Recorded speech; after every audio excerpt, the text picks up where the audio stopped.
नमस्कार भाइयों और बहनों, मेरे चैनल में आप सभी का बहुत बहुत स्वागत है। आइए आज मैं अक्षय तृतीया की कहानी और इस दिन किए गए दान पुण्य के बारे में आपको बताती हूँ। यह पर्व वैशाख शुक्ल तृतीया को मनाया जाता है। इस दिन किया हुआ दान अक्षय फलदायक होता है, इसलिए इसे अक्षय तृतीया कहते हैं। यदि यह व्रत सोमवार तथा रोहिणी नक्षत्र में पड़ता है तो महाफलदायक माना जाता है। इस दिन ब्रह्म मुहूर्त में उठकर स्नान ध्यान गंगा स्नान करके पंखा, चावल, नमक, घी, चीनी, सब्जी, फल, इमली, वस्त्र और जल से भरा घड़ा, गलना आदि दान करने का बहुत महत्व माना जाता है। संपूर्ण वर्ष में यह एकमात्र बिना पूछा अति शुभ मुहूर्त माना गया है।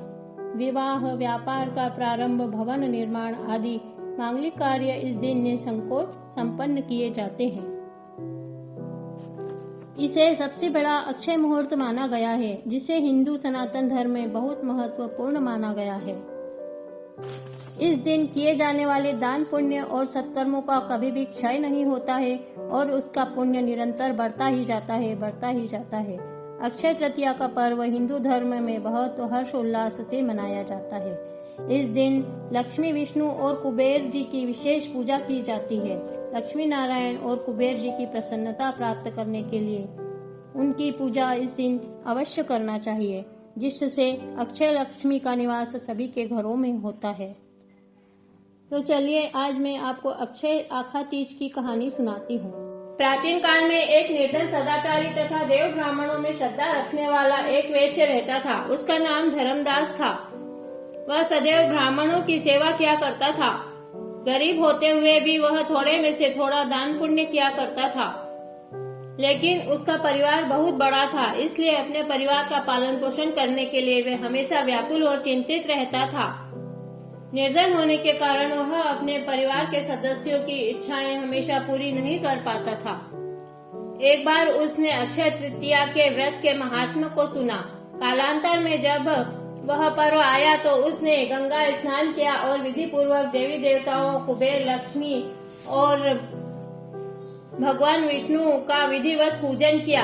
गोले के लड्डू, गंगा जल से भरे घड़े, जौ, गेहूं, नमक, सत्तू, दही, चावल, गुड़, सोना, पंखे तथा वस्त्र आदि दिव्य वस्तुएं ब्राह्मणों को दान की। स्त्री के बार बार मना करने पर और कुटुंब जनियों के चिंतित रहने तथा बुढ़ापे के कारण अनेक रोगों से पीड़ित होने पर भी वह अपने धर्म कर्म तथा दान पुण्य से विमुख नहीं हुआ। अपने निर्धन अवस्था के बाद भी वह अपना धर्म कर्म करता रहा। अक्षय तृतीया के दिन इस तरह के धर्म कर्म और दान पुण्य करने के प्रभाव से यही वैश्य जन्म में कुशावती का राजा बना। बहुत ही धनी और प्रतापी राजा बना। वैभव संपन्न होने पर भी उसकी बुद्धि कभी धर्म से विचलित नहीं हुई। हमेशा वह धर्म कर्म करता रहा। अक्षय तथा तृतीया के व्रत तथा दान आदि का बड़ा महात्म्य है। उसके घर में महालक्ष्मी की विशेष कृपा हुई और घर में अक्षय लक्ष्मी का निवास हुआ। अक्षय लक्ष्मी मतलब कभी भी क्षय नहीं होने वाली लक्ष्मी का निवास हुआ। हमेशा वह धन धान्य से परिपूर्ण परिवार के साथ रहने लगा। माँ लक्ष्मी और कुबेर की कृपा से मिले धन वैभव से वह अपने परिवारजनों और प्रजाजनों की खूब सेवा में लीन रहा। उसने अपने राज्य में बड़े बड़े छायादार वृक्ष लगवाए, कुएं, तालाब, बावड़ी खुदवाए और प्रजाजन उसके राज्य में बहुत सुखी रहने लगी।